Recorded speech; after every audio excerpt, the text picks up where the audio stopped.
Salut Martin, Jean-François, ça va? Bonjour. Salut, salut, c'est qui? Ça va, Jean-François. Martin. Exact. Jean-François, Martin et Mélanie. Exact, oui. Martin, Mélanie, on sait c'est qui. Donc, je vais commencer avec les explications. Équipe numéro 6, cas marketing, niveau universitaire. Je vais faire la lecture des règlements, puis ensuite, on va présenter les juges, puis après, vous pourrez commencer votre présentation.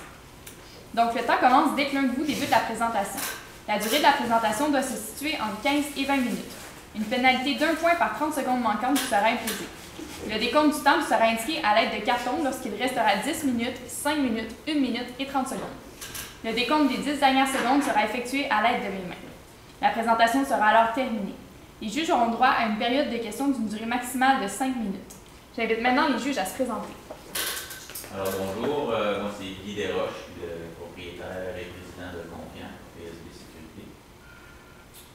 Olivier Genny, responsable des partenariats chez Coveo. Patrick Bisson, Parson Gamble, 35 ans, arrête de la télé. Ok, on se souhaite la bienvenue. On va vous encourager à être, soyez pas gênés, soyez à l'aise, nous autres on est là pour vous écouter, on est là pour entendre vos idées, je sais que c'est pas évident des fois au début, là, fait que soyez bien à l'aise, on va vous souhaiter la meilleure des chances. Merci beaucoup. Donc, je vous présente, nous sommes à la firme de spécialisation marketing M6. Mon nom est Mélanie Lebel, Jean-François Pelletier et Martin Bouchard. On est là aujourd'hui pour vous présenter un cadre marketing par rapport à votre entreprise qui est Confiant.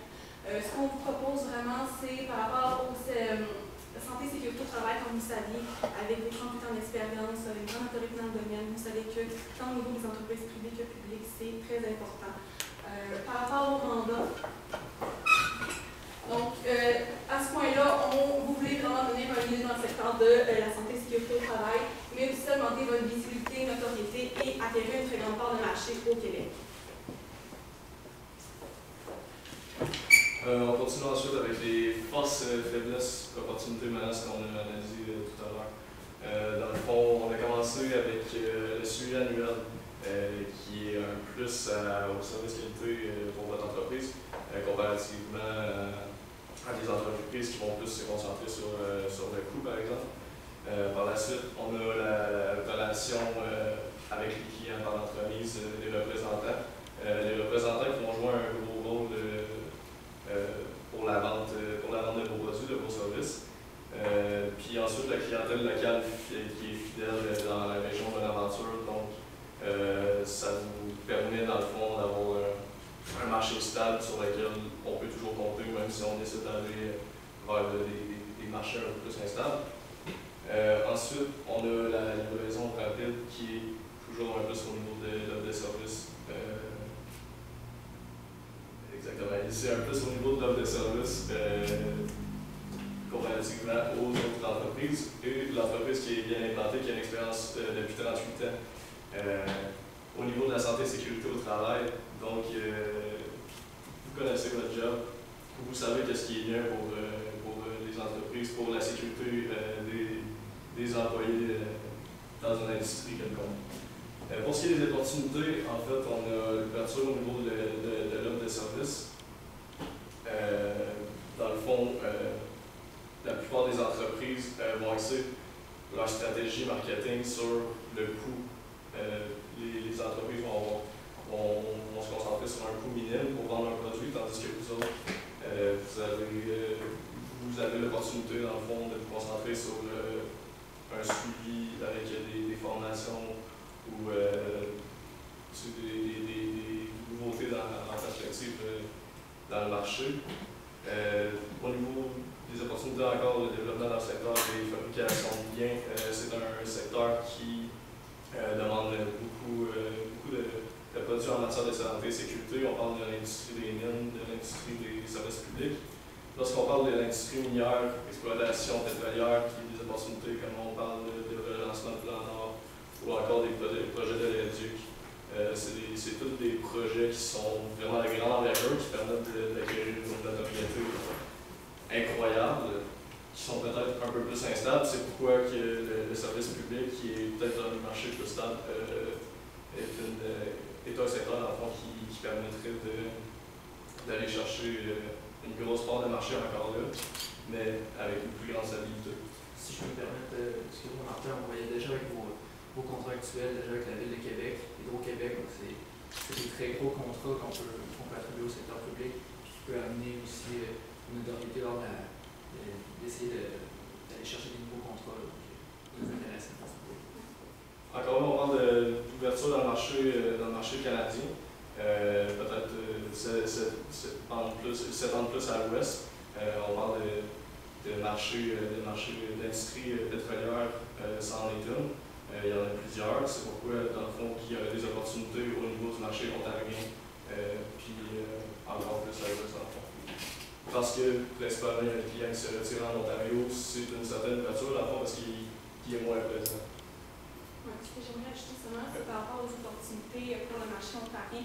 On a vu le concurrent, c'était AGI, qui eux se sont retirés justement de certains marchés du Québec et de l'Ontario. C'est pourquoi, même si vous voulez plus accès sur le marché du Québec, il y a quand même une possibilité, là on va le voir tantôt, une possibilité d'aller rechercher les marchés qu'eux se sont retirés pour justement prendre leur place et prendre l'expansion. Pour ce qui est de la faiblesse, on parle de la visibilité du produit. Dans le fond, il faudrait axer sur le nombre de représentants. On parle de business to business, donc c'est les représentants qui vont augmenter les ventes dans le fond.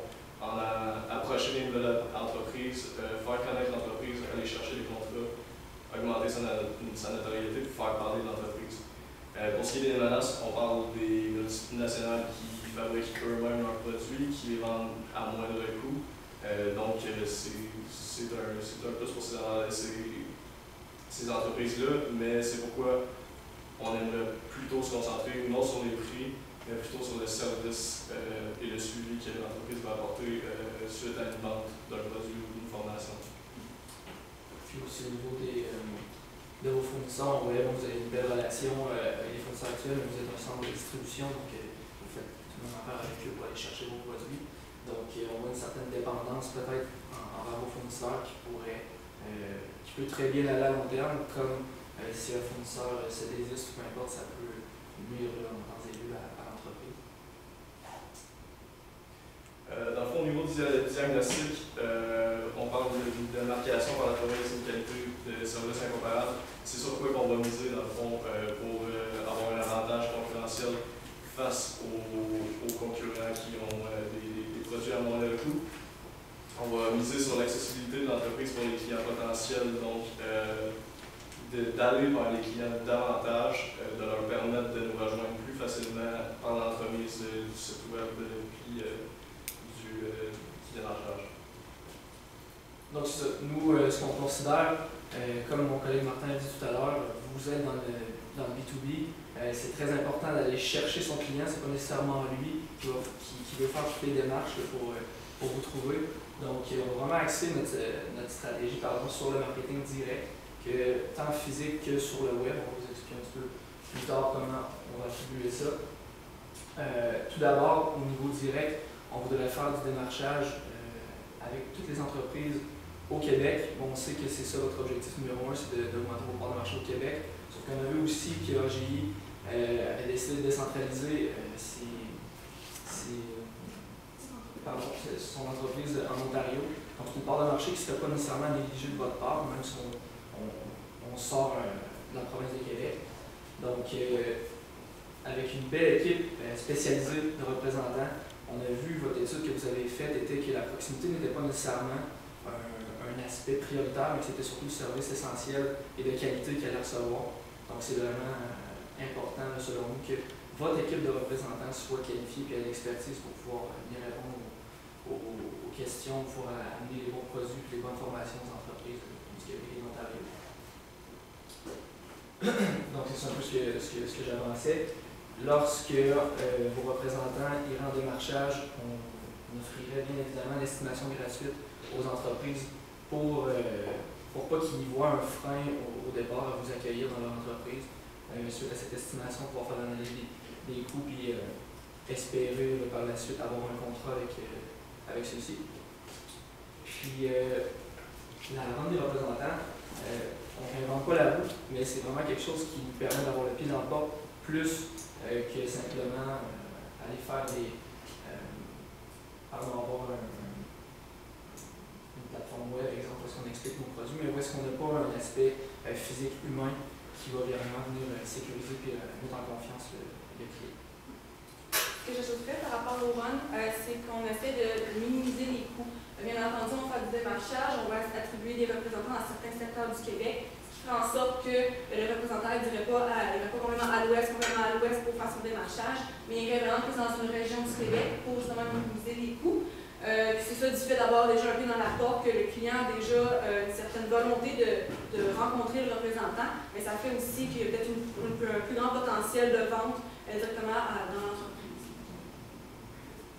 Par la suite, au niveau du marketing direct sur le web, on trouve qu'un clavardage en ligne serait super intéressant pour votre entreprise pour aller les rejoindre à tout moment.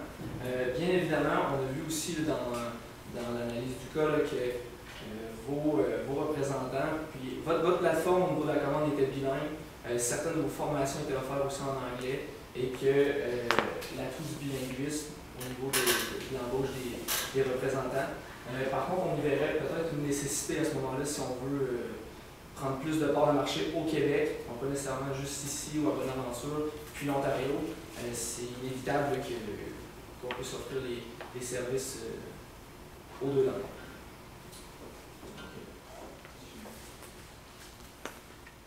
Concernant les ressources financières, on avait pensé justement pour la plateforme de clavardage d'engager un TI en fait avec un coût d'environ 5 000 $ pour l'implantation de la plateforme. Et ensuite, on s'est basé par exemple sur 5 représentants qui gagneraient, bien entendu, on n'avait pas les chiffres exacts, mais qui gagneraient environ 40 000 pour faire le démarchage. Donc un salaire de 40 000 échelonné sur 2 ans pour arriver en 2018 comme c'était prévu, avec un budget total d'environ 405 000 $ justement pour aller chercher plusieurs nouveaux clients tant dans le domaine public qu'au niveau des mines ou